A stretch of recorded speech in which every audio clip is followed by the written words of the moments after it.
hungry cat leapt into his car like an accusation, fur damp with city rain and eyes bright as small lamps. It was not the cat's suddenness that made him stop the world, though that alone could have been enough. But the thing about its neck, a threadbare ribbon holding a tarnished tin, the doodle of a child's scratch still visible on its face. The man, who had not noticed how thin his own wrists had grown, felt his knuckles unclench. He drove back home as if dragged by a single tether. The engine was a mute witness. Neighbors watched from their porches, wondering what a street, this particular ordinary street of laundries and late-blooming azaleas, had surrendered that evening. He had come from a life whose hours had been pared into small, careful gestures. The pouring of tea, the placement of a chair, the avoidance of the hollow chair opposite. That night something animal and insistent unmade that ritual. The ribbon tugged at a memory he hadn't allowed to breathe. In the space between the traffic light and the gutter, he felt the world tilt toward a story he had been pretending not to hear. He felt both dread and strange gratitude, too. Elias Marlowe lived by a clock he never wound. The weight of its unturned pendulum sat on the mantel like a polite accusation. That time would go on regardless of how one pleased or delayed it. His hands, once steady enough to coax springs into punctuality and to solder a brass tooth with the patience of a willow-rooted man, now trembled in ways that were less about age and more about absence. The house he kept was a careful arithmetic of small things, each a subtraction from loss, an extra teacup in the cabinet, a scarf neither worn nor given away, and a single chair on the far side of the table that caught the light every afternoon, and then collected only the dust of where someone had sat. He was known in that quarter as a quiet man, not the sort who made notices or left open gates. People said he resembled his father in the set of his jaw, and his neighbor, Mrs. Keene, said that he had the look of someone who had learned to fold sorrow into the sleeves of his coats, so that it would not bother passing people. When the market bells tolled Saturday, Elias took his small bag and went, greeted the fishmonger by name, accepted without comment the smiles that were offered like coins. He had a thin, habitual laugh for those times when laughter was required and no grief ought to be evident. The laugh was like an old hinge. It moved, but with a creak that announced it had been kept closed too long. The ordinary world about him hummed and breathed. Pigeons debated the eaves. A baker set loaves on windowsills to catch the morning sun, and a child's voice, no louder than a hymn, would occasionally drift across the lane. In the window above Elias's kitchen sink, a small pot of rosemary leaned toward the light. He had planted it one spring because rosemary, he thought, stood like a small patient sentinel. It answered to water and an occasional word. He would tell the plant things he did not say elsewhere. The rosemary, like an honest animal, grew the way it would, indifferent to the human harness of promises. On nights when wind scraped like a fingernail across the panes, Elias would press his forehead to the cool glass and watch the tiny plant's shadow cut its own silhouette on the kitchen wall. Sometimes he imagined the plant listening. Sometimes he imagined it remembering. The story of Elias's life before the quiet folding had been ordinary in the way that only tragedy makes ordinary things gleam. A wife who had the habit of humming when she read. A child named Mara, who knew where all the good starlings nested and who could make the cat sit like a king on a windowsill. Mara's drawings had been tacked with childish pride to the pantry door. Houses with blue roofs, stick figures with hands that reached for one another. After the day the world took the easy rhythm from them, an illness that took its time and then took the light with a careful hand, he learned the alphabet of absence. There were lists he wrote and never sent, recipes he no longer followed because recipes were for two. In the evenings, where their voices had once filled rooms with ordinary jokes, there now lived a patience for quiet, as for a wound that must be kept clean. He kept his loneliness neat like a room with a straightened quilt, yet there were edges of the grief that could not be tidied, small things that would unsettle him and sit down like migrating birds in his chest. A stray ribbon in the street would make him remember how Mara once braided hair with one borrowed from a drawer. The hollow of an empty teacup would speak of a small mouth that once sipped chocolate. People told stories about the way animals have a knack for company when people fumble at bereavement, but Elias was the sort to hear such stories and nod the way someone nods at scripture, while secretly preferring the silence. The cat first came to him not as a creature with a name, but as a rhythm of behavior. It was not a creature one might readily describe unless one described by what it did. The way it arrived at the gate before the dawn, the way it would sit in the beam of lamplight like an embarrassed statue, the way it rubbed its head against the leg of a chair as if seeking to erase the world. It did not sit and shine. It worked around him like a thought that would not finish. The cat learned Elias's habits with a patience that rivaled the Rosemary's. When Elias set the kettle to boil, the cat would hop onto the windowsill and count its own paws. When he unfolded a scrap of bread, his former pleasure now bisected into small rationed tastes, the cat watched with eyes that consented and did not beg. When the man returned from the market, the cat would be waiting precisely where the chair's shadow fell, as if it had instructions from some tender, unseen clerk. At first, neighbors said nothing. In that neighborhood, cats came and went like wandering sentences in a book. But the cat's behaviors were not the same as other cats. It would follow Elias at a distance that measured respect rather than hunger. It would sit for hours by the window with a patience that was almost moral, as though the cat kept watch over the hours he would otherwise misplace. It had the habit of tapping the urn of rosemary with a forepaw on mornings when Elias seemed to forget to water it. Once, when the old man's chest tightened in the middle of the night and he awoke with a taste of fear in his mouth, the cat, which had been curled in a shadowed corner, jumped up and pressed itself to the bedding as if to remind him where warmth had been. Elias told himself stories about why he let the cat come in. Compassion, food, the need for a warm body against the house's loneliness. He told himself that the cat was simply an animal, and animals had needs the way clocks had hours. But there was a deeper ledger in which the cat recorded small mercies, the way it would nudge his hand when he sat too long in thought, or the way it would bring a found thing and leave it on his doorstep like an offering. Shiny buttons, a moth stiff with flight, a small scrap of ribbon, suggested that the animal felt certain debts. When the cat brought these tokens, Elias would find himself running the items between his fingers until fingerprints of memory rose. A button the shade of Mara's winter coat, the silk of a ribbon the color of a summer dress. The tokens were not explanations, but they were insistences. Plants in Elias's house kept time and scored his days. The rosemary grew stubborn and fragrant, and on the windowsill opposite a pot of ivy inched along the sill with the shyness of someone creeping toward a light. The ivy's tendrils would reach and then retreat, as if in a flirtation with the sunlight. Sometimes Elias thought of the plants as a slow chorus, each leaf a voice reminding him that green continued where sorrow had tried to make an end. Once, while pressing a hand to the basil's fragrant leaves, he found a folded scrap of paper wedged beneath the pot's soil. It was a child's scribble, Mara's handwriting, an arrow pointing to a heart and the words in a shaky loop, M for Mara. He could not tell when the paper had been planted. The note became for a time a small law in the house. He guarded it the way we guard small treasures that are tiny compasses. The ordinary world's small mercies were broken one rain-heavy evening. Elias had finished the last of his supper and had washed the one plate he used for two, and he had turned the light low in accordance with habit. He walked the lane to fetch the post. The rosemaries sent a small presence at his back, and saw under the street lamp's halo a cat so thin the rain clung like a second skin, approach his car door and then whirl in as if the car were a cavern it had chosen. The act held no drama in itself. Many cats sought shelter. What arrested him was that the creature wore about its neck a ribbon, not unlike the ones in Mara's drawings. Frayed at the edges, knotted with a care that suggested a child's hand. At its center hung a tin that had weathered the seasons, small, dented, and upon its face an engraving so worn it might easily have been a stain. Elias, in the stutter of the streetlight, thought of a moon and a small hand drawing a circle. He did not approach immediately. The man believed that animals, like people, had their dignity and that dignity might be frightened away by too much eagerness. He stood, the rain sucking at his coat, and watched the cat sit with its tail curled around itself like a comma that meant much more. Time in those moments contracted and expanded as a bellows does. His heart beat hard enough, he felt, to change the weather. The cat lifted its chin and looked at him with that consuming, unpunctuated look that had been in its eyes since it first learned to place itself in his orbit. Elias felt as if a hand had moved from his back, a small loosened seam in his life.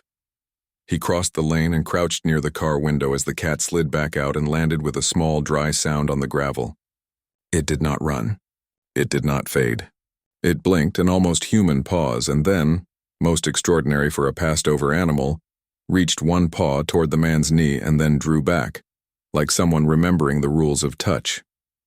Elias's fingers found the ribbon found his memory. The tin swung, and in the hollow of its swinging, he read a letter that had been scratched in long ago. M-M-A-R-A. The letters were roughly scored, perhaps by a child's impatient hand. For the first time in years, the name touched him like cold water. It was Mara's name in the rough, childish hand that lived on the scrap beneath the basil. The sound of his breath changed. The world, which had been reliable as a clock, gave him a new kind of hour, one that demanded an answer. This was the night the quiet things stopped being private and began to ask him questions aloud. The cat, which had come as a hunger seeking a warm place, had brought with it a token that was a sentence unfinished. The tin was small and ordinary, but it worked through him like a key. He remembered the way Mara used to make necklaces for him from bits of tin and thread, the way she would play at making presentness out of trivial spoils. The ribbon around the cat's neck had a knot Elias recognized as if it had been tied by the same set of hands that drew the arrow to the heart. The rosemary at the window, smelling faintly of lemon and wind, seemed to lean closer. He reached into his pocket for a handkerchief, old linen with initials he had not yet dared to toss, and could not stop the way his fingers trembled. The cat sat polite and steady. It seemed to understand that something was being counted in the air between them. Elias unhooked the tin, and as he lifted it, felt a small weight, both of metal and of possibility. The rain made the tin's little face slick. When he turned it under an edge of rust, there was a picture, so small, so delicate, that at first he believed it to be a trick of light, a pressed scrap of a photograph, a child with hair in 2 braids and a grin too full for a small face. It was Mara, younger, caught laughing with a missing front tooth. The image made the world tilt in a way that was not gentle. That precise hinge, where the tin lay in his palm and the rain hummed in a language he could no longer translate, the ordinary arithmetic of Elias's life was undone. The tin was an incantation. It summoned a past that had not wanted to return yet, wanted more than anything to be seen. The cat, which had been a slow companion, was now an emissary who had placed a question in his hands. The thing about its neck left him in tears. Not merely tears for what had been lost, but for what might yet come to pass now that the question had been asked. The lamplight caught the photograph's laugh, and in it, he saw an urgency he had shelved like a book he would someday read. He stood there, rain in his hair and a photograph in his palm, and knew his life had been interrupted by a small, persistent mercy. It was not an answer yet. It was an invitation. Somewhere in that immediate future he had so diligently avoided lay a choice. He could tuck the tin back into the cat's ribbon, fold the photograph into his pocket, and go home the way he had come. A man tucking one more loose thing into his coat. Or he could follow the new pull as if it were a road of cobbles ending at a door he had forgotten how to open. The rosemary watched him. The ivy's tendrils recoiled a little, as if at breath about to be taken. The cat wound itself about his ankle and mended the restlessness in him with a rubbing that was absolute in its patience. The photograph sat in his palm like a map. He felt the first of the tears break free, and with them came an ache like the passing of a bell. Clear and pleading, it was here then, on the wet gravel, with the rain keeping time, that the normal day, the routine of small repaired living, was cleaved. The inciting incident had arrived not with thunder, but with the soft sound of tin against palm and the animal's steady company. He pressed the photograph to his chest as if to give it warmth, and to see whether the warmth would answer. The cat looked up at him, and in that look he felt a universe of reasons to move. If this gentle story touched your heart, subscribing keeps this quiet little corner alive. Elias did not know, at first, whether his hands were filling with courage or with old grief. He sat at his kitchen table with the tin cupped as if it were an ember, and the cat had settled itself on the chair opposite, tail tucked like punctuation. The photograph's laugh looked up at him as if it were accusing him of delay. Outside, rain whispered itself into the gutters, and the rosemary on the sill sent small, sweet words into the room. He had choices, as men always have: to hide the surprise and return to the measured life he had built, or to step into the unknown and see what the cat had brought him. In the end, choice is often the flight of the smallest wing. Elias rose, set the photograph inside an old book for safekeeping, and wrapped the tin with a bit of tissue. He made tea he did not need, and the kettle's voice was a small companion in the room. He fed the cat, bread soaked with a little broth, and as the animal ate, he watched its ribs move like a fine instrument. The cat's eyes, once fed, became lakes of reflection. It ate without hurry. When it had finished, it rose and, with the casual authority of one who knows a house's best spots, walked to the window and tapped the rosemary with a single paw. The plant shivered its green. Elias felt the plant as a witness and took it as counsel. He began with small acts. A notice went up in the post office window, one of those hand-drawn affairs with a photograph and a phone number. The photograph pinned on the notice board was Mara's, the missing bovine tooth, the braids, the grin. He wrote simply, "Mara Marlowe, if you know anything, please call." He did not add dates because dates make loss into math, and he hesitated to calculate the hours that had passed. On the slip beneath the photograph, he pinned a small sketch of the tin, for someone might remember it. Mrs. Keene watched him paste the notice with a slow smile that had the exact inflection of someone who keeps a ledger of neighbors' sorrows. "Is that—" she began, then found no polite end and settled for, "You should put it on the market board, too. People who don't go to the post usually see it there." Elias nodded. There are neighbors who are only neighbors, and there are ones who become the scaffolding of a life. Mrs. Keene had been the latter in small ways, lending sugar, collecting packages, wrapping a handkerchief in a hidden fold when she thought sorrow might be too raw. She had a daughter with a laugh like a bell and a son who mended bicycles with a devotion bordering on piety. She knew which shoes in the lane would bring news when it was news. When she left Elias to his thoughts, the cat hopped to the doorstep and sat as if to affirm his decision. The cat began to spend more hours in Elias's house after that day. It learned where the sun cut the carpet into two thin rectangles and placed itself such that both rectangles were used. It would wait by the door as if expecting footsteps that might come. Elias, who had once been a man of small, decisive acts, now found himself collecting information. He wrote names in a small notebook, a habit learned by technicians who liked to map a problem before they untied its knot. Thomas, the courier boy, said he had seen the tin once before at the corner of Withers Lane where children sold paper boats and pennies. Lenora from the shelter, who came at his request after he left a message, said the ribbon's knot looked hand-tied and that the kind of tin could be bought at an old sweet shop now closed.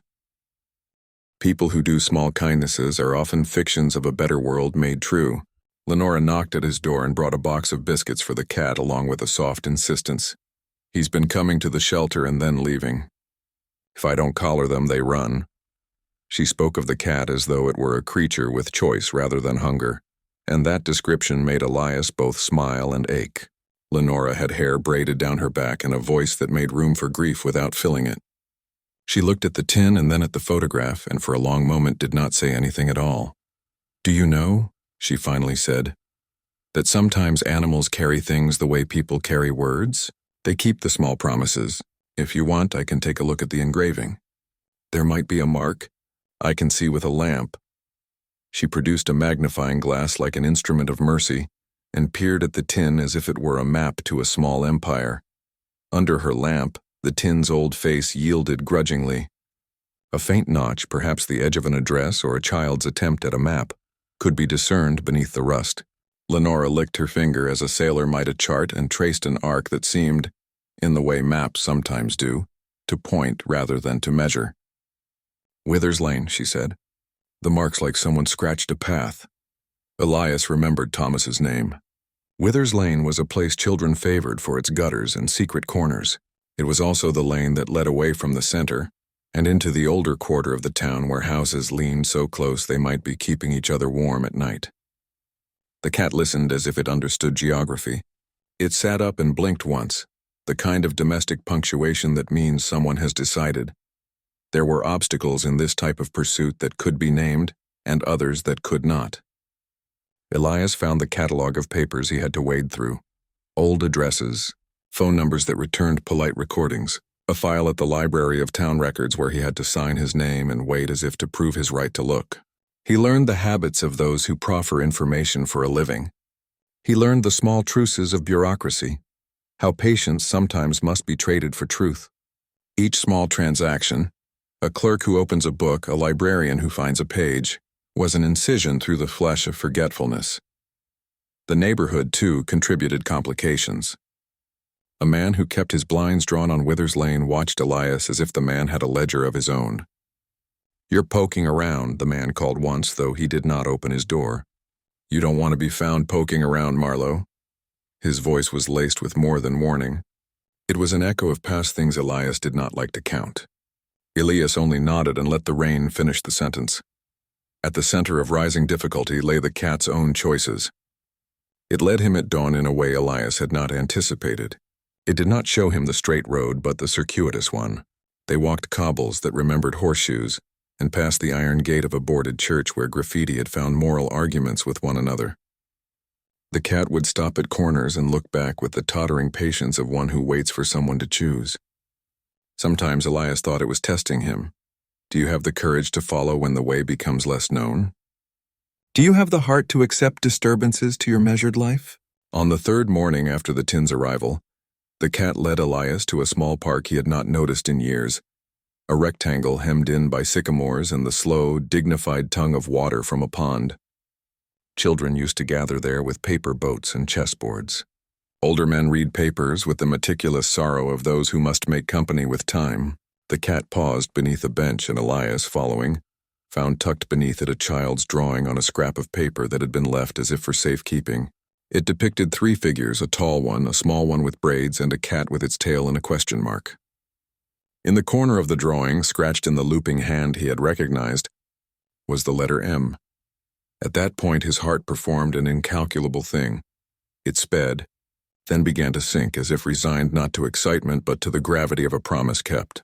He slotted the scrap into the book where he kept the photograph and made a trembling note. Withers Lane, bench by sycamore. The cat rubbed his leg, and Elias, for the first time since Mara's absence, felt the thread of a plan stitch itself into place. Yet plans are only as brave as the hands that carry them. He approached Withers Lane with a map, a photograph, and a hope that had the fragility of spun sugar. The houses there were older. Some had shutters flapping like tired flags. He met a small woman at a stoop with hands stained from potting and a voice that smelled of soil. "Looking for someone?" she said, not unkindly. "You should try the importer's dock. Children used to play there when it wasn't locked up. Also there was a man, goes by Harrow, keeps to himself. He saw many stray animals." She provided, without malice, a catalog of possibilities and the names of people who had reasons to remember, and reasons not to. Names Elias had learned are both keys and doors. Elias took to pacing the lane in a ritual that resembled prayer.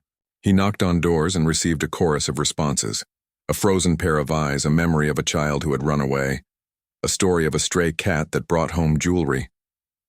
Tomas said the cat had been seen with another tin once, nearer to the factory that shut down last spring. Lenora said she would put a word out among the shelter circles.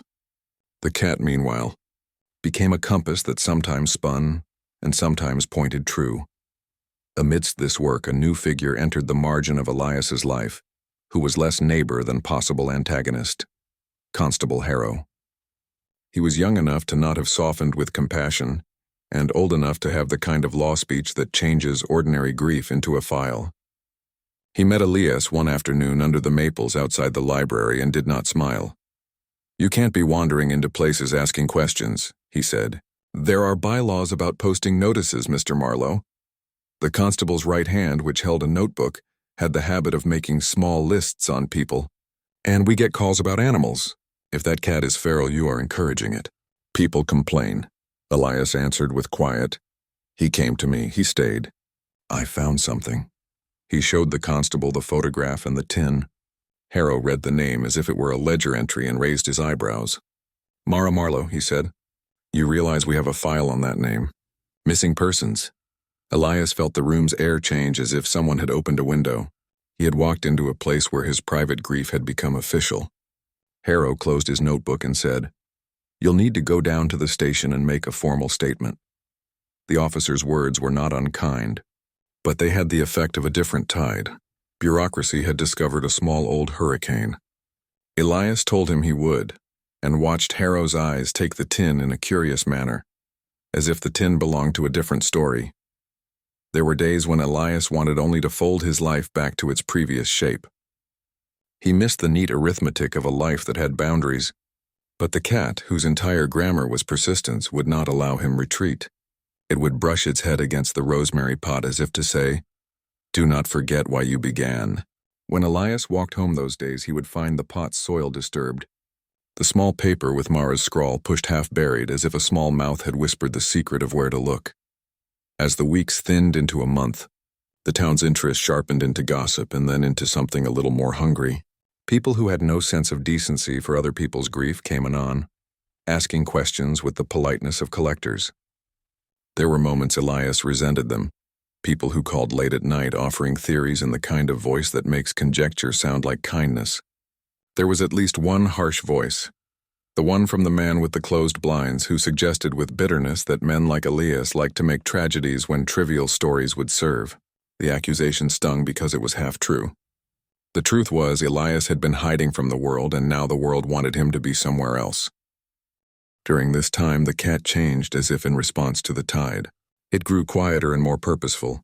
Where once it would nap in sunlit rectangles, now it stood sentinel at the windowsill and pushed its head against the glass at certain hours, as though testing the weather for something more than wind. It was in those gestural moments that Elias began to sense the cat had a map inside it, not of roads, but of memory.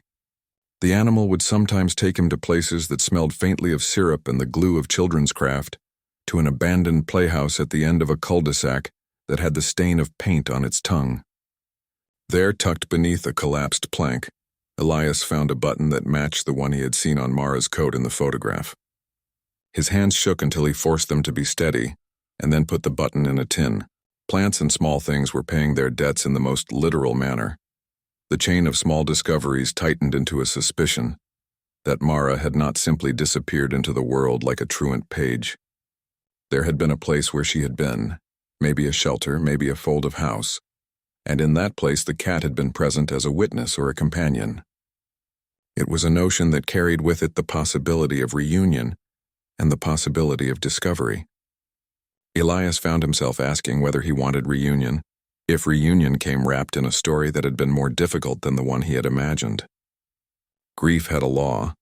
It could make one imagine silence as a gentler thing than the noise of return. Then came the turning point. A scrap that was not a child's drawing but a paper ticket, half soaked with rain and folded so that only a number showed. The cat had dropped it at Elias's feet as if to demand attention.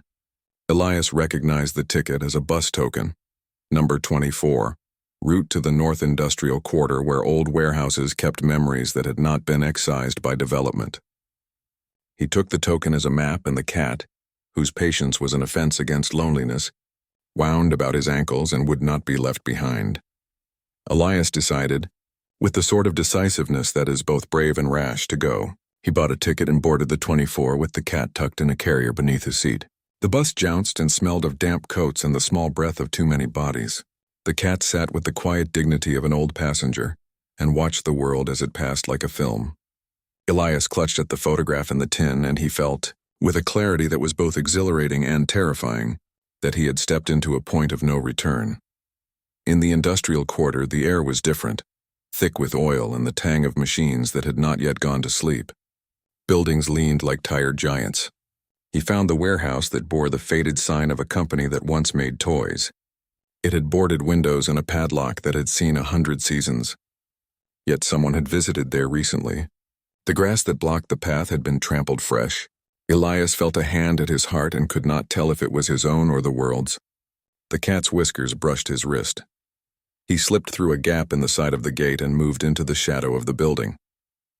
The glass oiled reflections when he raised his torch. Inside, the space smelled of dust and glue and the thing that makes old toys feel like ghosts. There were scattered pieces of paper, ticket stubs, scribbled drawings, scraps of ribbon. Then, as he turned a corner, he heard a sound that was not the rustle of paper, but a small, careful breathing. It was the sound that made his blood want to name itself. He followed the sound into a corridor and found a door that was unlatched. The light that leaked through was narrow and small. On the other side, in a room that had been used for wrapping and sorting, there were signs of residence, a tin mug, a small bundle in a corner, and a quilt with a pattern he remembered, blue roofs and stick figures with hands extended, The sight struck him as if with a physical push. He stepped closer and his hand went to the bundle as if drawn by gravity, the cat pressing against his calf as if to steady him. The room smelled of a human presence recently vacated, and of the faint, stubborn sweetness of a child's aftertaste. There was a bowl with dried milk at its lip and a small shoe underneath a chair. Elias felt his breath lift and then be taken away. He reached to the bundle, fingers trembling and hungrier than he remembered being in years. He unfurled it. What he saw made the world tilt on its axis.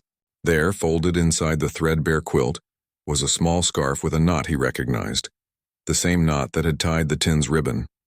Beside it lay another photograph, newer than the one he had kept, its edges soft with handling.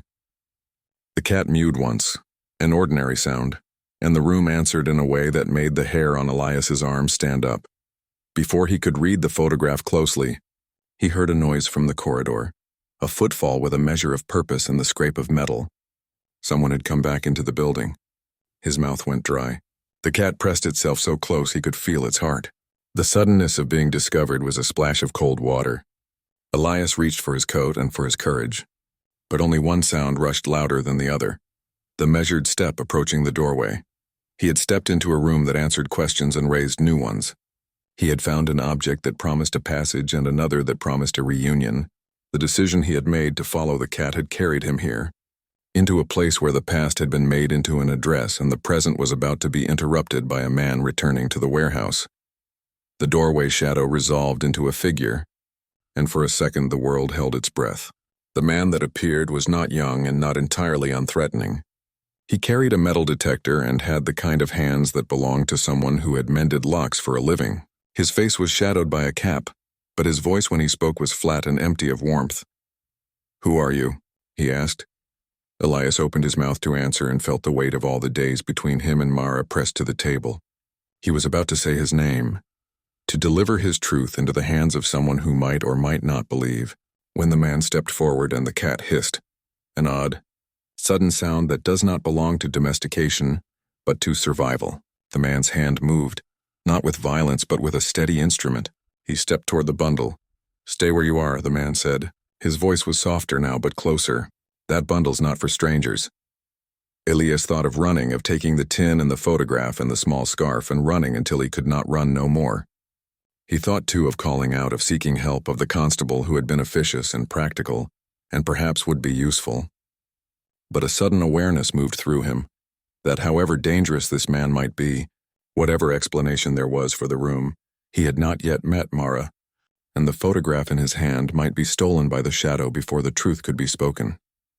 In that breath the cat leapt forward, not to attack but to wedge itself between the man and the bundle. Its fur bristled. Its eyes shone with a fierce old bright. The man paused, startled by the animal's courage. Elias, feeling the rush of an old man's muscle, remembering its son's smallness, placed himself by the cat and spoke the name he had been saving like a prayer. "My name is Elias Marlowe," he said. "I'm looking for Mara." The man's face did not soften. Instead he smiled, a small bitter thing. "Mara," he repeated, "you should not go wandering into places looking for what the world does not give back. It's not safe." A clank sounded beyond the doorway and the world for Elias narrowed to the cat's breath in the man's hands. The danger was not yet physical, but it was imminent. The man had a way of speaking that meant he had secrets to protect, and he spoke as if he would protect them with more than words. Elias felt that he had crossed an unseen line into a story he might not be able to control. And yet, the photograph in his hand showed a recent smile. The scarf's knot was fresh. The cat stood as if it had an oath to keep. There was no way back to the life of careful arithmetic. He had come too far. At that very second, as if the universe enjoyed the delicate geometry of tension, the man reached into his pocket and pulled out a small, yellowing card. He read what was written on it and the lines of his face hardened. Then before Elias could move, before he could choose to take his photograph and flee or to ask the man the harsh questions that had stacked in his throat, the door of the warehouse hollered with a new sound, the sudden bark of a voice from outside, and the headlights of a vehicle slicing through the dust. A second figure stood in the doorway, silhouetted, and for a moment neither man nor Elias could make out features. The vehicle's engine was still humming, the air outside thick with the rain that had followed him from home. The shadow in the doorway made an address to the man who had found him. The exchange was a closed thing, private and shut like a trap. Elias's pulse went loud enough to be the drum in a parade. He knew with a bone's certainty that his search had reached a point where the stakes were not only about reunion, but about truth and perhaps danger. He had chosen to follow the cat. The cat had led him to an answer that smelled of possibility, and at the very moment the answer seemed within reach, the world offered him a new peril. A man who might not befriend, and a figure arriving who might have motives he would not like. The cat's fur rippled in the lamplight, and the tin, tucked like a promise in Elias's coat, grew cold against his chest. The moment closed as the two men exchanged a look, and one of them stepped forward. The sound that the visitor made, whether a laugh or a warning, was caught in the doorway and echoed in Elias's ears. He took one step and then another. The cat pressed to his leg like a small anchor.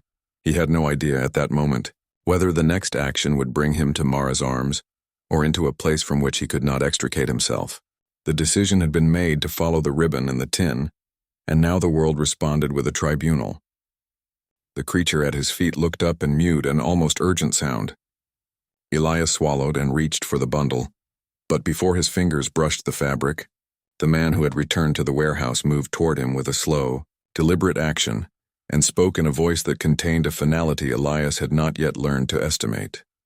"Leave now," the man said, "and take your cat with you." Outside, the rain increased and a van's headlights cut the dark like a blade. The figure in the doorway held something that glinted in the rainbeam. Elias realized with a cliff-edge clarity that his next step would either bring him into light or into shadow. He had to choose, and choose now, and the question that rose, immediate and terrible, was not whether he would find Mara, but whether he would survive the pursuit of that small, truthful name. The light in the wrapping room was a thin, honest thing. It did not flatter. It set dust into a constellation and turned the quilt's blue roofs into miniature skylines that Elias had known by heart once, and had for a long while not let himself name. He stood with the cat shadowed at his ankles and the tin heavy in his coat like truth. The man in the cap, call him Jory, though that name would be learned later like the untying of a knot, kept the doorway half closed as if his world were a ledger, and the ledger's last page had been damaged by rain. For a long inside breath, the three of them held a geometry of distrust and yearning, the sort that can, in a single moment, become either a bridge or a blade. Jory's face had the slow patience of a man who had mended more things than he had broken. He looked at Elias with the exacted caution of someone who had seen many hands come to the same place for different reasons. "You're not the first to ask for things," he said. His hand, when he said it, did not threaten but counted. People come with photographs, with tin, with wishful thinking. This place has had too much of that. Elias's breath found a rhythm as if some small clock in his chest had been wound. He did not move first. Movement felt like a confession. It would reveal not only the direction of his body, but the measure of what he knew. "I'm not asking for a story to be made simpler," he answered gently. "I only want to know whether Mara is here, whether she is—" He could not finish the sentence because to finish it would be to name the thing he had already been living inside for years. Hope. At the naming, a sound answered from the darker corner of the room. Not the rustling of mice or the wind, but a breath that carried the cadence of a human life. Careful, practiced, like someone who had learned to keep a nest for others. A figure stood in the shadow by the far wall, small against the tall shelves, and for a second Elias thought his eyes were playing at him. Then the figure stepped forward, and the light met a face that had the same letter-formed laugh as the photograph in his palm, and yet had the coil of years around it that only absence can produce. Mara. She had the same braids, though they were looser now and threaded with something that might have been clay or small beads. She had the same small grin that always reached her eyes, but those eyes were guarded. They had, in their borderlands, the business-like steadiness of someone who had kept other people safe. She wore no childish dresses, but a worn jacket that fit her as though she had sewed it to comfort, rather than to fashion. The sight of her made the world rearrange itself in Elias's chest. For a moment he was the man who had once taught his child to whistle through a blade of grass, and then the man who had counted holidays into quiet rooms. Her gaze moved across him slowly, cataloging what he offered, the photograph he still held, the tin, the haggard light of the room. She read the proof of his having come the long way, his weathered coat, the set of his jaw. and the sorrow that had been kept like a folded map. Her glance went to the cat, and something small, lightning fast and irrepressible, softened her face. The cat, whose patience had been a map to this place, walked forward and pressed its forehead against the hem of her sleeve as if replying to an old summons. "Papa?" The word was not a question exactly. It was a test. Elias had taught himself to wait for such tests with the same care he once taught springs to move. He felt the years fold like pages, and yet the sound of the word, her voice, was a thing he had kept in his pocket as one keeps a lucky coin. She did not throw herself at him. She moved as someone who holds responsibilities. She measured the distance between the comfort of that old arm and the new claims of the life she had built. Her hands moved once to the tin that lay in Elias's pocket, and for a moment he thought she might take it to fold it beneath her own heart. Instead, she remained like a reed in wind, uncertain whether to bend. "You came," she said, as if stating a fact he might have thought not to complete. In that sentence there was more than reunion. There was a ledger of things unasked. The reasons she had left, the reasons she had stayed, and the others, small children, ragged and bright, whose lives had coalesced like birds in the rafters.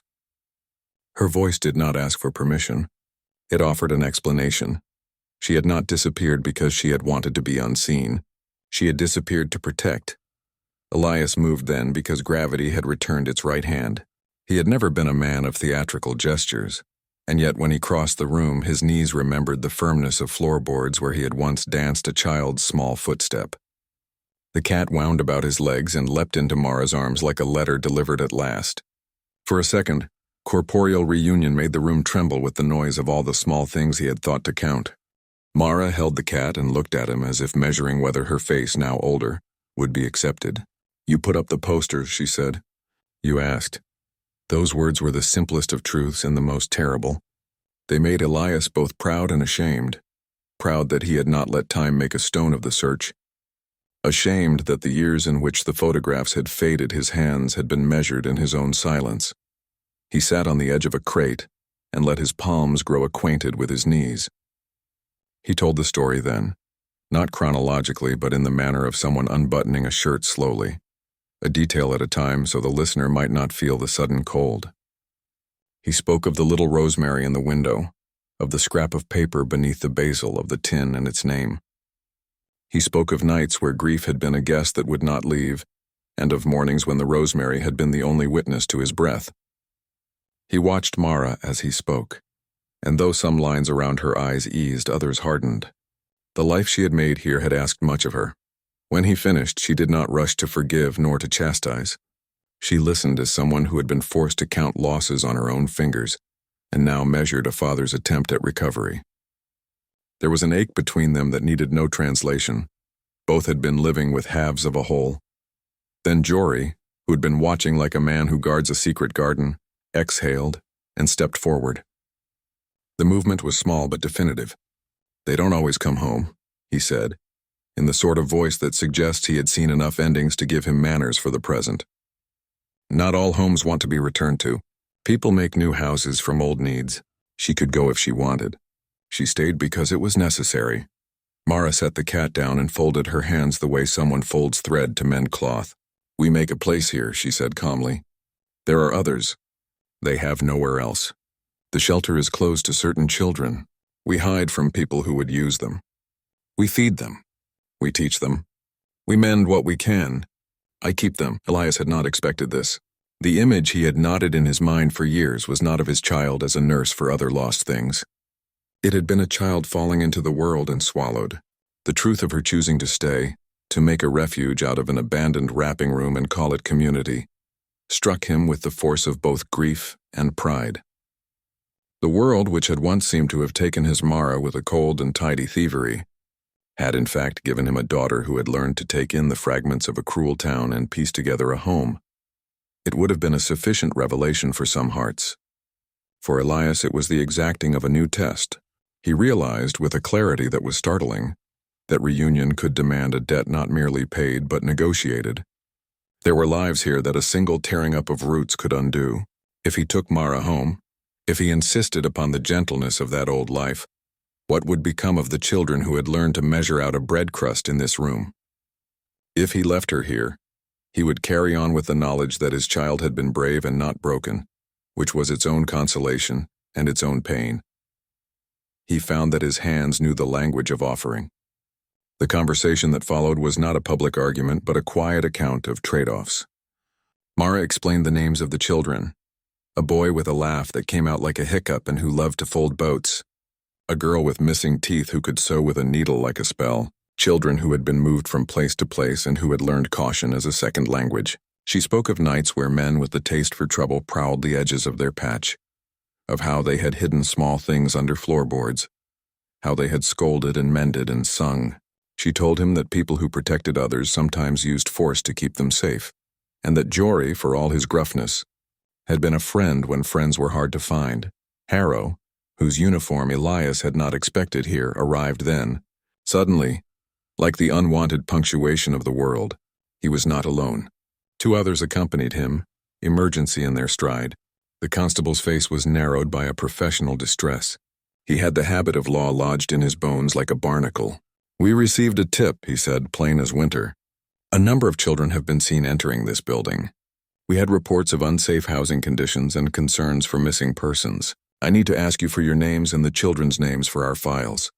The room contracted. Mara's jaw tightened. Jory's hand slid like a stone over his mouth. Elias felt the fragile architecture of their little society shudder. The arrival of law carried both the potential for rescue and the menace of exposure. Here was a new truth. That official notice can be both shelter and scald. Harrow's badge glinted with the gleam of protocol, not necessarily of compassion. Elias began. He wanted to speak to the constable of what he had found, to render work into words that might make protection lawful. But the room had learned to be cautious of authorities. They came with forms that sometimes wrapped good intentions in harm. Mara's eyes met his, and in them he read the calculus. If he invoked the law now, would it save or would it scatter these children to new dangers? If he withheld, would his silence be complicity? The decisive moment unrolled in that instant. Elias had traveled, had risked a man's new life to find his child.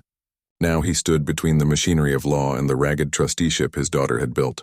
His choice would determine not only whether Mara would return to the home where rosemary grew, but whether the children she fed would be taken into systems that might be kind or might break them further.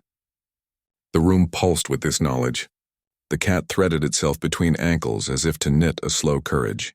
He chose, with the quiet that was the only voice left to men who had learned patience, to ask a question instead of deliver an ultimatum. "Will you let me speak to them?" he said to the constable. "Not to take them away," he added quickly, seeing Mara's fear, "but to hear them. Give me 5 minutes. Let me see them." Harrow's face twitched in the manner of a man who prefers forms to improvisation. Protocol, like a dog, insists on its leash. "I cannot promise that," he said. "We have reports. We must ensure their safety." At that, Jory broke his gruff reserve with a voice roughened by anyone who has mended more than locks. "You'll stand there with your forms and your badges and make people worse off," he said. "You'll shuffle them around and then dump them in places that smell the same as what they ran from. You don't know them. You don't know the risks." The 2 men, one in uniform and one in a cap that had seen better tins, had a history the room could not read. Neither of them shouted. Neither needed to. The tension was a cord that might snap or hold. Mara stepped between them and looked at her father with something like the steadiness one sees in sailors who have been at sea through many storms. "They're afraid of you," she said softly to Harrow. "They're afraid of the forms. They've known the kind men with forms and the kind men with fists. You cannot fix the ledger of where they came from with a paper that says you will now be kind." Elias, who had wanted nothing but to hold his daughter and to smooth the years that grief had stitched between them, saw now that this was not about smoothing but about deciding how to ask for mercy. He rose and offered the simplest of bargains. He would go with Harrow. He would sign whatever forms were needed. He would sit with officials and speak in such a way that might protect the children. But he also offered another thing he had learned in the years of his silence: persistence. "Let me stay," he said quietly. "Let me help. Let me see what we can do, so that if they are placed somewhere, it is with care. Let me not tear this place down alone." Elias felt in those first hours like a machine newly wound. The same hands that had once coaxed brass into punctuality now learned to hold forms with a steadier courage. He sat through conversations that required him to be both gentle and assertive, He offered the constable not only his testimony but his own name as a guarantor. It surprised him how small the act of speaking could be and how enormous its repercussions. He gave his address, his calling, and the constable scribbled them into his book as if the ink might bind future actions to the present. Mrs. Keene arrived with a basket of biscuits and a pitcher of tea, as if to remind the children that the world still contained small decencies. Lenora, who knew the shelter circuits like a sailor knows tides, came with lists and references and a patient, no-nonsense look that said she would not let the small ones fall between cracks. Thomas and other neighbors appeared, some with concerned faces and some with the practical stoicism of people who had learned life's currency is small kindnesses. They made room, brought extra blankets, and spoke in tones that tended to make fear less anxious. The man with the paperwork, the one whose voice had been the sharpest, left having been promised a hearing. He had the legal right or the semblance of it, and so he kept his card tucked as a man keeps a blade in a sleeve. The town, however, had its own ordinances and its own citizens who would not let a claim, however dressed in ink, roll over the heads of children who had assembled themselves into a fragile hearth. The hearing would come in a week. Until then, the children would remain in the care of the shelter under the watchful coordination of Harrow and the compassionate oversight of Mara and Jory, with Elias present as an advocate and witness. It was not a resolution, but it was a buffer, an interval in which things could be made safer. The rosemary that had stood at Elias's kitchen window seemed, that evening, to breathe with him. When he returned home, he lifted it from its pot and carried it like an offering. Mara had suggested gently and with the old cleverness of a child's intuition matured by time, that herbs and ordinary domestic things might be useful, comfort to bring, markers of a life that could be shared. Elias brought the rosemary to the shelter with careful hands.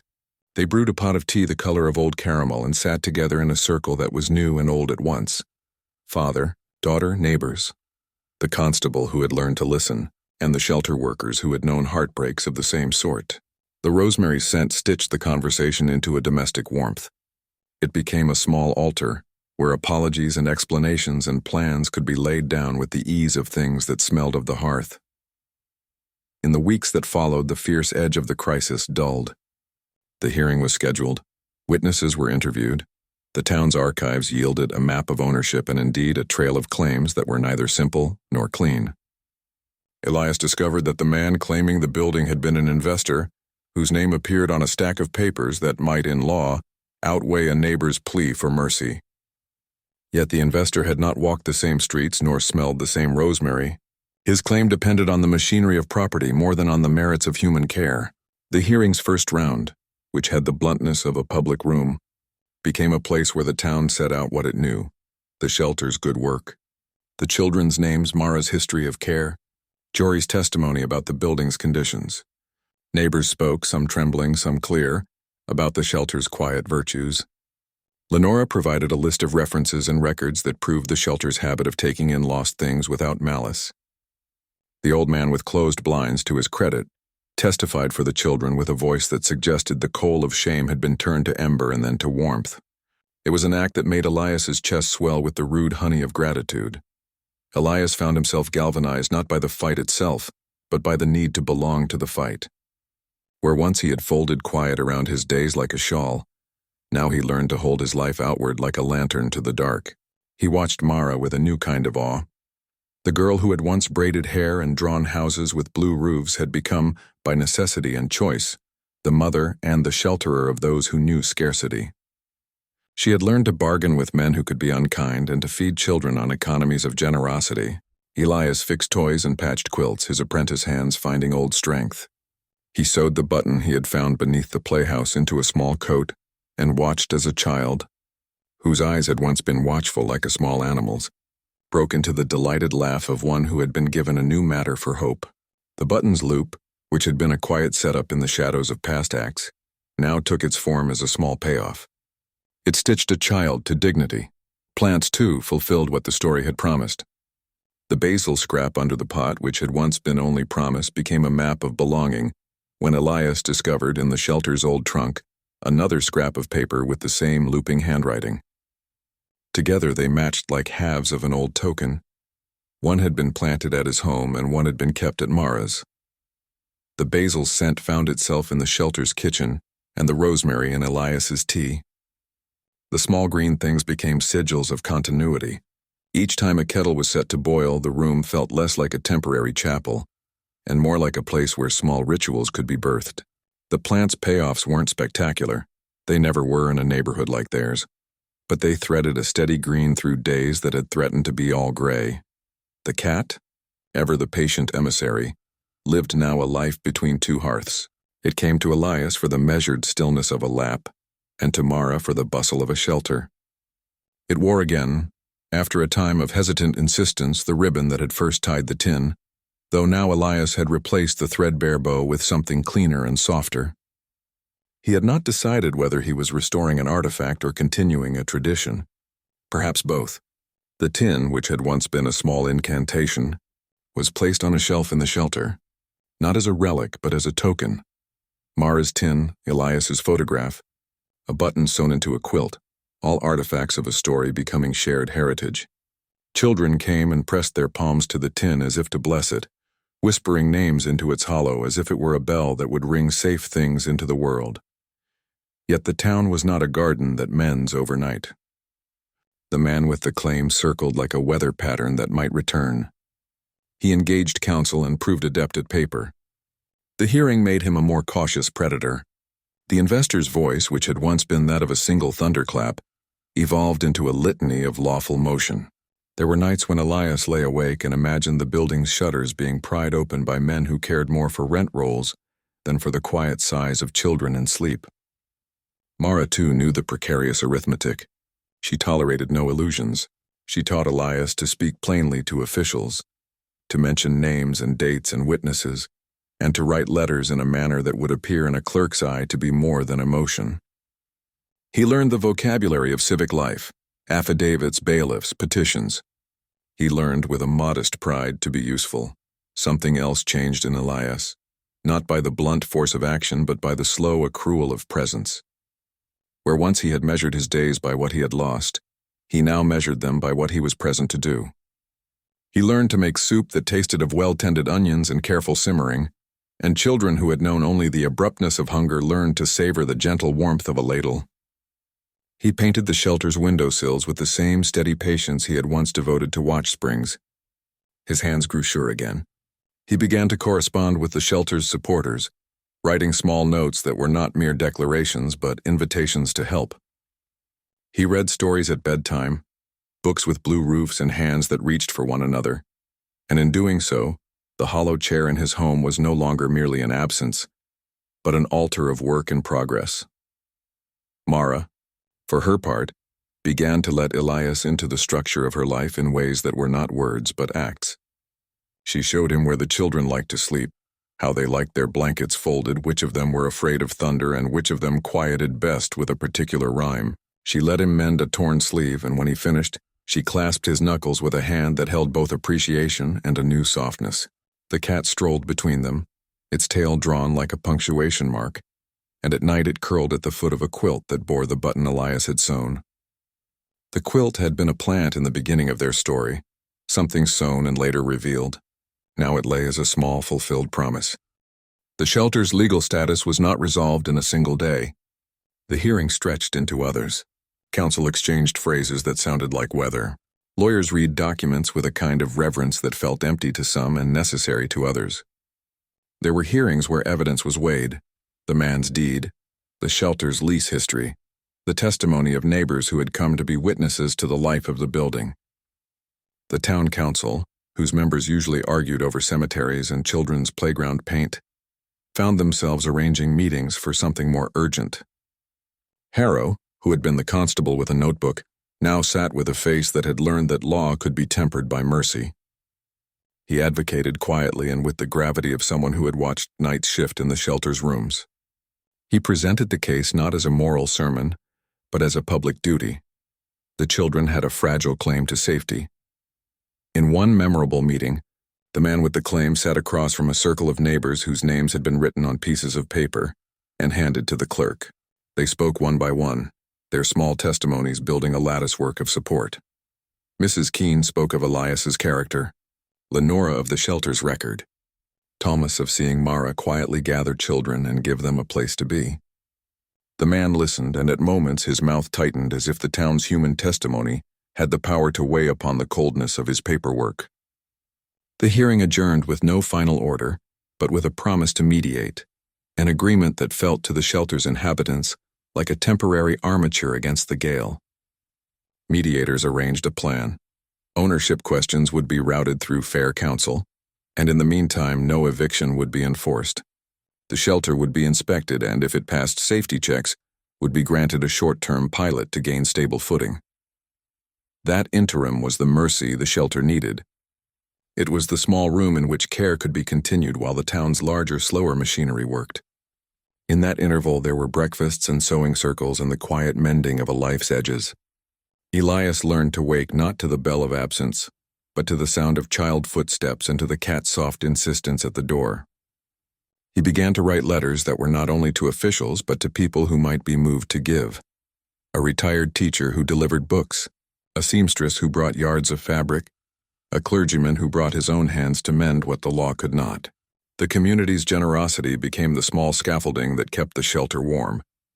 Mara continued to teach Elias lessons that had nothing to do with law and everything to do with living. How to fold a blanket so terror looks smaller, how to sing a rhyme that makes fear step into sleep, how to listen without letting advice be judgment. She grew into the role of someone who did not crave pity, but demanded competence. Her presence taught Elias the difference between pity and practical love. He in turn showed her that patience could be offered as a tool. He would sit with forms and with officials and be the tired man who would not walk away.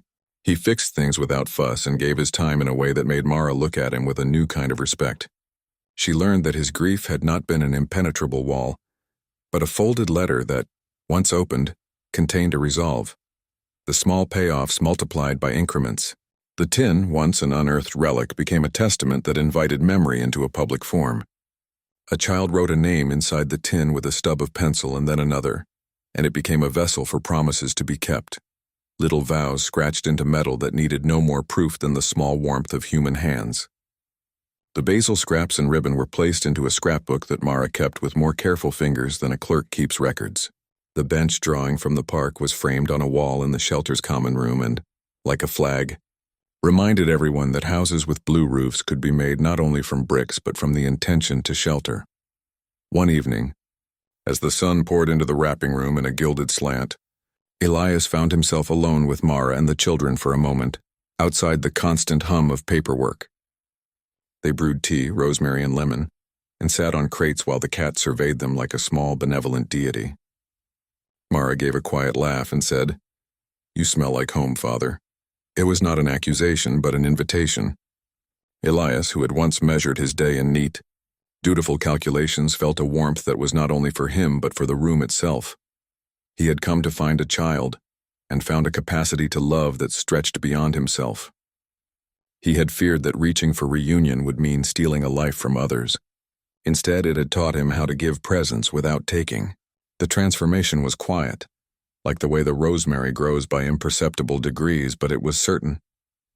He had become someone who could hold sorrow without letting it petrify him into absence. There came a morning when the hearing's interim order was made into a slightly longer accommodation. The man with the paperwork was given time to resolve his ownership claim in civil court. Until then, the shelter would remain, subject to inspections and the careful accountings the law required. It was not a victory so much as a reprieve, and they all received it as if it were a small, hard-won loaf. They celebrated not with loud jubilation, but with a quiet meal, soup, bread, and rosemary tea, and the cat went from lap to lap like a small priest visiting altars. And in the soft domesticity of that day, Elias understood, fully, and in a way that eased the hollows his grief had made, that life had moved him from being the man who kept sorrow folded like a cloth to being the man who used his hands to mend. He had been called unexpectedly into a work that asked more than placid remembrance. It asked engagement. He found that in doing work for others, mending toys, sewing buttons, boiling tea, he was not losing himself to life but returning to it. He listened now with the patience of someone who had learned the grammar of presence.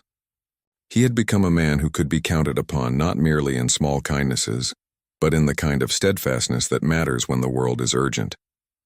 At one point, As sunlight flattened the dust motes into gold, a child, whose small fingers had first discovered the tin, came up and placed a scribbled note into Elias's palm. It read in a shaky child's hand, "Thank you for finding my friend." The phrase broke him in the kindest way. He pressed his palms together to quiet the sudden noise in his chest and felt again the tender, unctuous feeling that is the reward of being useful. As winter shortened and the town's bustle returned to its ordinary rhythms, the shelter's life found a new stability. The hearing's outcome, when it eventually came, would bring further work. For now the interim allowed a small community to breathe. The cat, winding through this new life with its ribbon slightly frayed and its tin a permanent honored object, continued its quiet ministrations between hearths. The rosemary in Elias's pot was replaced by a cutting brought from the shelter and planted with patient hands on his sills. It grew in the same steady way as all true things that are cared for. Has an animal ever changed your life in a way you didn't expect? The question was not merely rhetorical for Elias. It had been the axis about which his small world turned. The cat's insistence had pulled him from the shore of his grief and set him rowing toward a living that was both tender and necessary. He had been a man cautious and neat, and the cat's arrival had forced him into an improvised, luminous labor of love. The falling action of the story eased into a new cadence. Threats had been deflected into hearings, homes had been temporarily held as sanctuaries, and the townspeople had revealed themselves to be allies when called.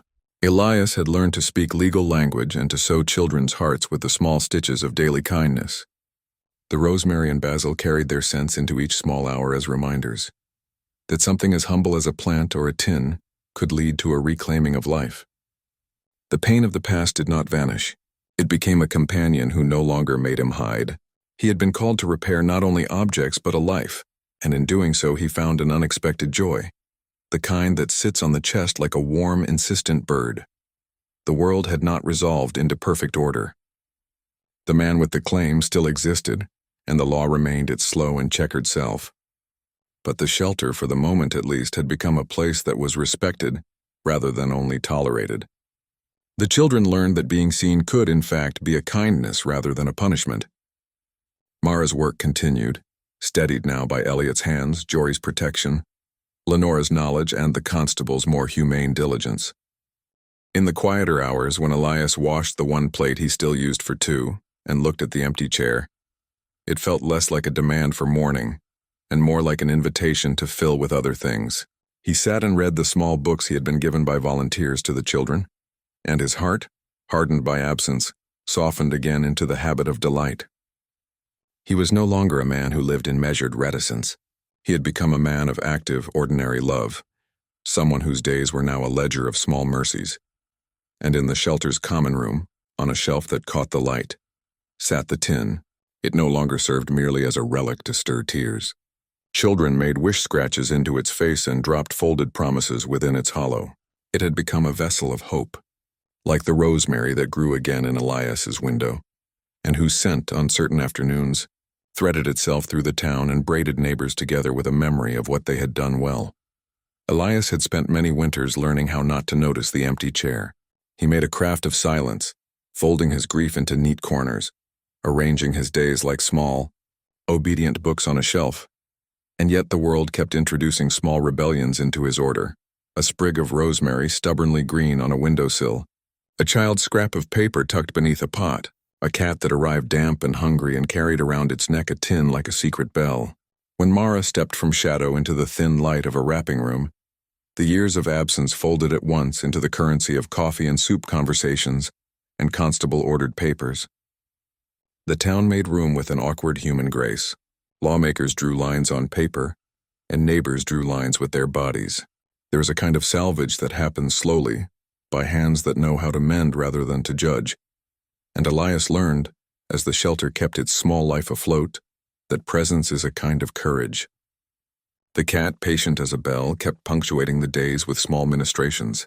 In the end, it would give him one final thing, a small, deliberate act that would close the story not like a door but like a hand offering a gift. The town's machinery creaked and turned in the aftermath of the hearing. The investor's claim had been deflected long enough for mediation to take place. Harrow's notebook recorded promises and follow-ups. Lenora sent lists of possible donors. Mara, who had converted a derelict wrapping room into a furtive sanctuary, taught Elias the names of the children and the rituals by which fear might be soothed. Jory maintained the building's thin defenses. Elias became more than a visitor. He became the man who fixed clocks and knobs and toys, who boiled soup, who stitched buttons, especially the button he'd found beneath the collapsed playhouse that matched Mara's photograph. The tin, once a small trigger for sorrow, sat on a shelf at the shelter, its dented face now ringed with pencil names and wishes from children who believed small metal could hold charm. Plants paid their small debts. A cutting of rosemary from Elias's windowsill took root at the shelter. Basil's scent threaded into kitchens, and a scrap of Mara's looping handwriting joined the shelter's scrapbook. The town had given the shelter a temporary lease, and in that temporary span, life began to change its shape. After the initial reprieve, action did not rush but tightened like a rope pulled taut. The investor pursued a civil suit. Lawyers wrote letters with the patience of winter, and the mediation table became a place of slow bargaining. The shelter's survival depended on a combination of paperwork and goodwill. Inspections had to be passed, fire lines cleared, and volunteer weeks organized. Elias found himself learning new languages. The bureaucratic lexicon of affidavits and declarations, the donor speak that translated compassion into pounds and hours. Mara negotiated terms, an agreement that children would be placed into qualified temporary care unless family reunifications could be carefully and safely arranged, and that the shelter be granted a 6-month provisional occupancy so long as inspections were satisfied. The town rallied. Mrs. Keene organized a rota of supplies. Lenora collected testimonies. Thomas and his mates restored broken windows and tightened shutters. The retired teacher donated books. A seamstress supplied quilts. In the margins, the investor circled like a storm front, not yet beaten back and still able to rattle the shelter's thin bones. Tensions rose in other ways, too. Some officials, bound by rules, prioritized property lines over human lives, and the prospect of children being moved into a more institutional setting hung like a gray cloud. The children, who had begun to rely on the shelter as a harbor, felt the tremor of possible change. Mara worked to shore up trust. She taught the children to fold bed sheets in a certain way, to make paper boats that would hold small wishes, to write names and store them in the tin, while Elias learned to be the mature voice in angry meetings and the gentle hand at the bedside of a boy who could not sleep. The cat moved between these laborings like a small priest curling at knees, nudging hands and bringing once in a while a found ribbon or a moth or a scrap, tokens of a world that insists on meaning even when the law speaks in paper. As the mediation date approached, the shelter prepared evidence of its social good. Lists of children helped, testimonies of neighbors, records of volunteer support, and a plan for fire safety and sanitation. Mara's argument was not merely legal, it was moral and practical. She could show that displacement would risk returning the children to greater harm. Elias, who had been a man of clocks and quiet, now stood in the mediation room speaking on behalf of lives that had no vote, but had the loudness of need. The cat, which had been the initial agent of change by its arrival in its tin, lay under the shelter table as if hearing the gravity of grown people, and knowing that in the end small things sometimes direct great consequences. The mediation hearing was held in the town hall, a place that smelled faintly of old varnish and civic authority. The investor, dressed in a suit that looked new against the town's softer fabrics, argued that his legal claim outweighed the ad hoc shelter. His counsel read documents and displayed deeds, and their voices were exact and legal. The shelter's supporters, neighbors, volunteers, and Elias himself arranged their case around testimony and proof of community need. Harrow read aloud the report that had come from Child Services, which had investigated and found the shelter, although informal, provided relative safety compared to the children's previous exposures. The tension in the room was not simply legal. It was moral in the old sense, of community and the obligations we owe to one another. There is a point in such matters, as in all things that concern living beings, where a ledger cannot measure the debt. For Elias, the moment of decision was not merely to speak the truth, but to summon an ordinary courage. He rose in the hall, his fingers recalling their work, mending watches, smoothing seams, and he offered a testimony that was both precise and gentle. He spoke of nights when children had come in wet and hungry, of small hands learning to sew, of the way Mara had taught a frightened boy to make a paper boat, and then had watched how that boy's face flowered with the possibility of sport. He spoke of the tin, of the photograph, and of a community that had learned to gather. That his sentences sometimes trembled did not matter. In the court of public moralities, heart tremble is as valid as polished speech. The Investors' Council objected on form. The town solicitor, warned by long civic cares, argued in counterpoint that the public interest in protecting vulnerable children was weightier than a private investment in an otherwise abandoned property.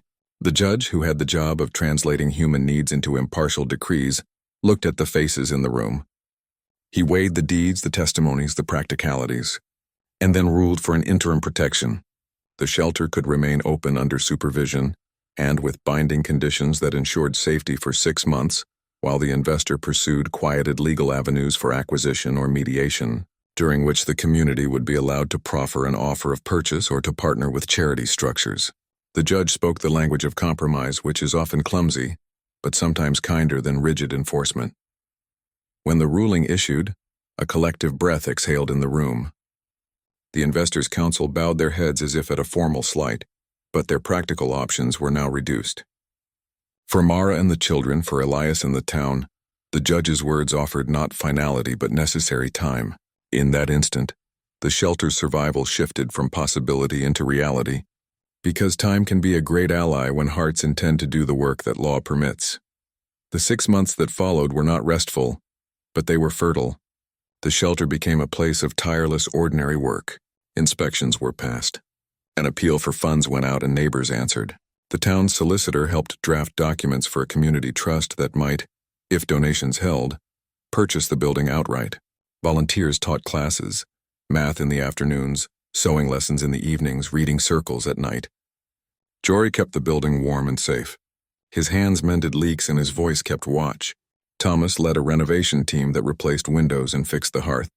Even the reticent man with the closed blinds assisted by donating a stew pot. The community's sense of ownership shifted from a proprietary sensibility to a stewardship model. This was their place because it housed their children.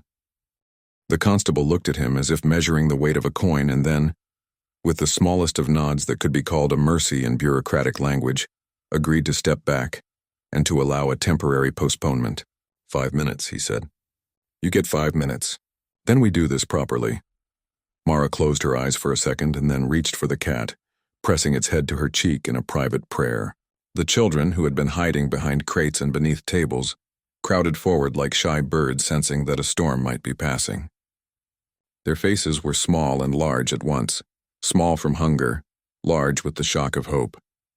Elias's heart broke gently and then mended into an idea of patience. He knelt and spoke to each of them the way one speaks to seedlings, soft, attentive, naming each by what they liked, the paper boat boy, the needle girl, because names in that room were the first architecture of trust. The 5 minutes did what small mercies do. They did not fix the world, but they made it possible to see. Harrow stepped at the end of the time forward with his notebook, and with a caution that had learned to be careful. He did not in that instant become a villain. He became a man with a job that was also a garment. We will take statements, he said. We will ensure that they are placed in safe care or with family. We will check records.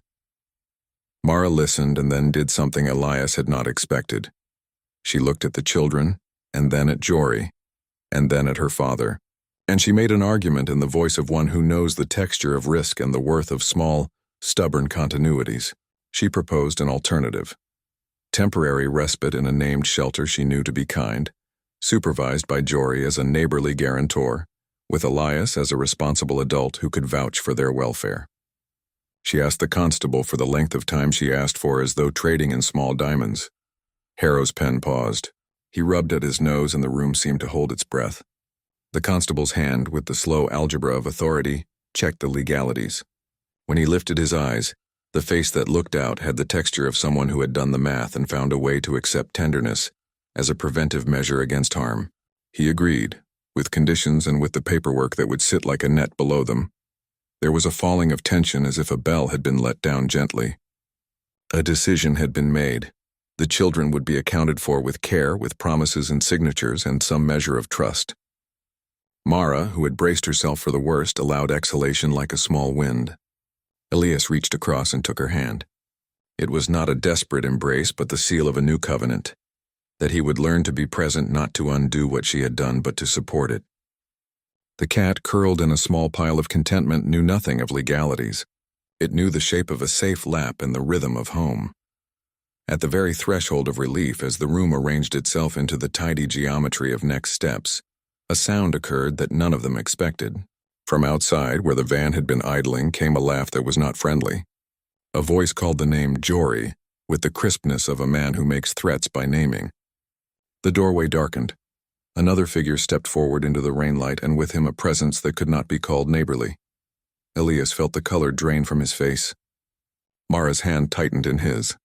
The new man in the doorway had a look that marked him as someone who trafficked in making claims. He had the kind of hands that measured people like objects, and the cleanness of a man who thought law could be bought. The constable stiffened and reached for his radio. Jory went very still, the old mending hands folding like shutters. For the children who had just begun to unshadow themselves, the arrival was the flutter of a new storm. The man in the doorway smiled with a tightness that did not reach his eyes. "I see someone's been saving our investments," he said. His voice was an instrument. The word investments hung like a rusted coin in the air.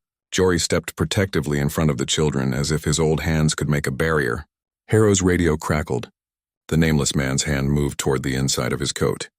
Elias saw, with the shrinkage of someone who had walked a path and now stood at its end, that the choice he had made might have lifted them into safety, but also announced them to a world that kept teeth for defense. The man in the doorway took out something, the shape of a card, and showed it to Harrow. "This place is private property," he said coolly. "I have documentation. I'm asking you to close this operation down." Harrow's expression changed. Where he had been the man who measured hearts, he now had to become the man of the law. He glanced at his radio, then at the paperwork the man offered, and Elias saw the hinge of enforcement begin to swing. The moment had shifted again. What had seemed a negotiation into protection folded into threatened eviction with legal backing. Mara's lips pressed thin. Jory's jaw worked as if he were stitching something in his mind. The children shrank back like a sudden rain. Elias stood, the photograph in his pocket like a cold coin at heart, and realized anew that rescue is sometimes merely the clearing of one danger in front of another. The room held one breath. The cat gave a slow mew that sounded in that hush like a bell of alarm. Elias had come to reclaim a child he had thought lost. The child was before him now, not wholly lost, and now another peril had arrived. He could feel every old hour he had saved for this moment fold into a single choice. To stand and challenge the claim, to argue for what he had learned was good, to put himself in the path of whatever storm might come, or to retreat and return to the gentleness of his life with the cost of knowing the children might be scattered. His choice came not from grandness, but from the simple marrow of fatherhood and of the new compassion that had taken root in him. He stepped forward until his chest was near Mara's. "We will not let them be moved by the man's claim without proper hearing," he said, with a steadiness that felt earned. He looked at Harrow and at the man with the documents and named what he had seen and would make affidavit to. The children, their names, the sheltering. He pledged himself, his small life in steady hands, as a guarantor, a witness, and one who would be present at every hearing. It was not legal armor, but it was a thing that sometimes mattered more than law: presence. The man at the doorway smiled in a way that suggested this would not be the last battle. He stepped back into the rain and raised his voice so the words could be heard beyond the doorway. "You think a few signatures and a man's presence can bind me? This place is mine to claim." The cat arched its back and licked a paw with the slow indifference of an animal that has always had to stitch itself into life. The children gripped one another's sleeves. Jory muttered a word that might have been a prayer. The world narrowed, and in that narrowing, Elias felt every pulse in his body flare with the terror and the beauty of being alive. The decisive moment had been met. Mara was found. The children had been seen, and now the town's appetite for property and profit had shown its teeth. The climax was not the discovery itself, but the collision of tenderness with hunger. "Would you stay if you were in their place?" Elias asked, not the children nor Mara alone, but the room, the town, the life that had asked a hard question. The question hung as the constable adjusted his notebook and the rain made music on the warehouse roof. It was a question not for immediate answer but for the kind of moral arithmetic that would be paid over time. Outside, the man who claimed the building stood like a shadow with a name, and the van's engine idled as if patience were a resource he could hold. Inside, the cat circled Mara's feet, and a child with folded paper boats peered from behind a crate. For a breath, all that was left between the men was the small throb of choice. Would you stay if you were in their place? The rain that had come like a verdict eased into a hush. Where the warehouse's roof had been a drum in the night, it now became a place for different sounds. The careful folding of paper, the whisper of children's socks on dusted boards, the low conversation of adults who had been forced to learn new manners. The man who claimed the property had retreated to the edge of the lane with his paperwork like a shield. He had spoken loudly enough to let his threat ring, and then the practicalities of a town. Neighbors, law, the wetness of the week, had given the threat a begrudging coat of procedure. Harrow and his colleagues buzzed with the necessary competence of officials who exist to turn crisis into records. They checked names, took down statements, made sure that signatures were not mere promises but entries that could be found again. It was not a tidy business, the untying of what had been knotted for years, but it was work that could be done.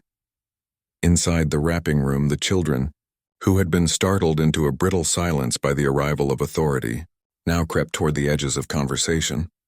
Jory moved between Harrow and Mara with the slow diplomacy of someone used to keeping flints from striking. He took in the constable's requests, and when the constable's posture leaned toward the official ledger, he countered with the seasoned voice of a man who had spent his life knowing which wounds required bandages and which required warmth. At length, Harrow set boundaries that balanced law and mercy. Temporary placement at a known shelter, a guarantee period for the children, and a promise to check the building's ownership records so that the man's claim could stand before it could enforce eviction. Elias, who had been fragile in his grief, became steadier with each small success. He patrolled the shelter's lamps at dusk, brewed tea that tasted of rosemary, read stories aloud, coaxed children into laughter, and sewed the odd torn seam. He found that action, made up of patient small tasks, mended the hollows grief had made in him. He became the man who could be summoned for practical help and for small consolations. Mara and he rebuilt a relationship that was not merely restored but remade. They were now co-guardians of a community. Their conversations, once weighty with absence, now shared a lightness earned by service. The cat, which had always been the quiet pivot, became in truth the shelter's emblem. Volunteers tied a new ribbon, clean and bright, around its neck. Children placed the tin upon a shelf and used it in a ritual. When someone did something brave or kind, they would drop a small token into the tin. Paper boats folded, a pebble, a bead. The tin accumulated the weight of ordinary goodness and served as a visible testament that small acts are the skeleton of larger salvation. The investor continued to explore options, but the town's combined resources had shifted the arithmetic. Donations streamed in, not vast sums but steady ones. A retired teacher organized a fundraiser. A local bakery donated weekly loaves. A craftswoman coordinated skilled volunteers to rehab the roof. Elias and Mara led in the daily niceties that made a shelter feel less like a holding pattern and more like home. Which blanket to tuck, which rhyme to sing, which boy liked his stew with pepper. The legal fight became administrative and distant. What mattered more to the children was the present kindness of a hand offering a warm bowl. Plants paid their final small debts. The rosemary cutting Elias had planted at the shelter took root and flourished into a fragrant bush tended by children who learned to water and talk to it, as their father and Mara had taught. The basil ribbon scrap and the bench drawing found spaces in the shelter's common room, framed and honored as talismans. The small button that Elias had found under the playhouse was sewn onto a child's pocket, and when that child showed it to a visitor, the visitor's eyes filled with a light of recognition that felt like reward itself. In the daily repetition of watering, folding, sewing, and feeding, the town found a quiet joy that was not the spectacle of victory but the work of living.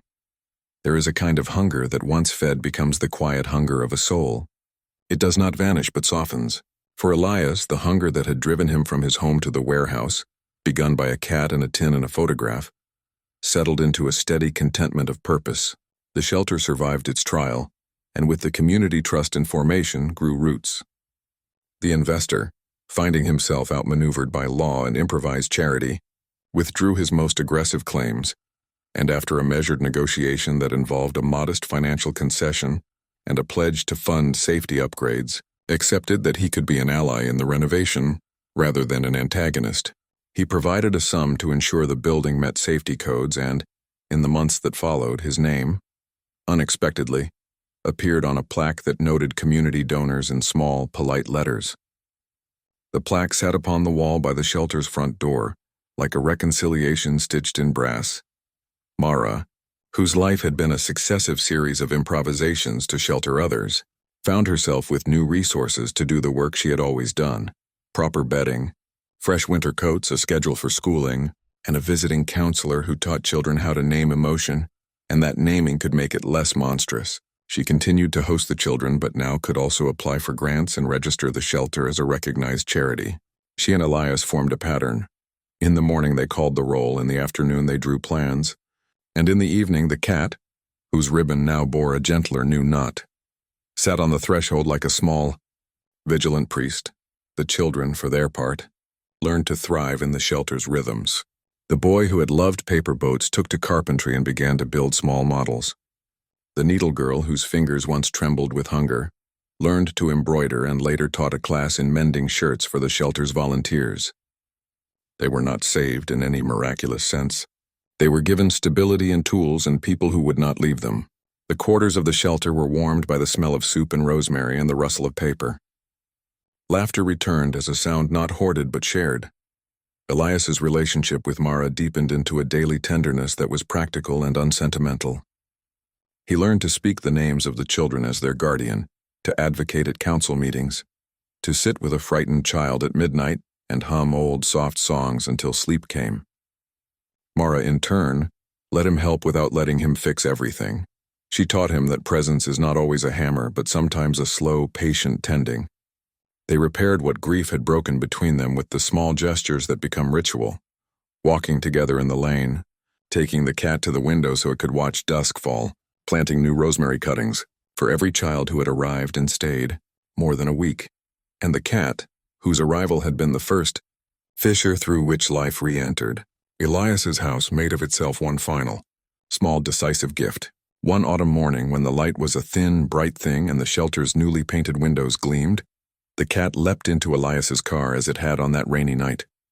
Elias, who had at first been startled into a memory, smiled in the familiar way of a man who knew this ritual. The animal jumped onto his lap and placed a new tin upon his knees. It was not the old dented tin, but one so polished that it caught the light and returned it in small, unashamed bursts. Around its neck was tied not a frayed ribbon, but a band woven from scraps gathered from the shelter, a sliver of a quilt, a strip of a scarf, a bit of a boy's favorite shirt, stitched into a braid by the children themselves.